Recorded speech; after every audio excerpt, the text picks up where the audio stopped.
بھائیوں کو، دوستوں کو اور عہدیداران کو، ورکرز کو، جہاں بھی میری بات سنی جائے، اگر عدالت عالیہ نے ہمارے خلاف یعنی مسلم لیگ نون کے خلاف آج فیصلہ دیا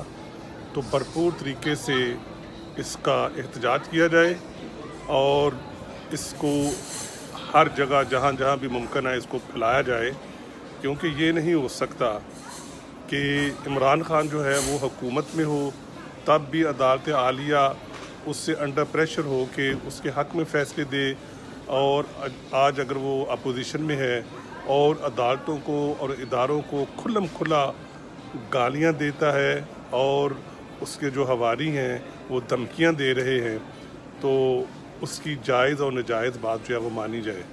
اگر آج عدالت نے پاکستان مسلم لیگ نون کے خلاف فیصلہ دیا تو اس کا مطلب یہ ہے کہ سپریم کورٹ نے جو پچھلی دفعہ جو فیصلہ دیا تھا وہ اپنے ہی فیصلے کے خلاف ایک فیصلہ دے دے گی، یعنی اپنی جو ان کی سٹیٹمنٹ ہے اس کے خلاف ہی فیصلہ دے گی۔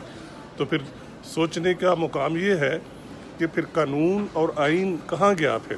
اس کا مطلب یہ ہوا کہ جس کا ڈنڈا اس کی بینس، یہ نہیں چلے گا۔ اب میں اپنے تمام دوستوں کو، ورکروں کو اور تمام ذمہ داران سے ایک درخواست کروں گا کہ ایک احتجاج کا جو ہے وہ ایک طوفان لے آیا جائے، اور سوشل میڈیا میں جہاں جس طریقے سے بھی آپ ہیں، پاکستان میں آپ کے رابطے ہیں، لنکس ہیں، ٹویٹر پہ، فیس بک پہ اور واٹس ایپ گروپس میں زبردست احتجاج کیا جائے۔ شکریہ۔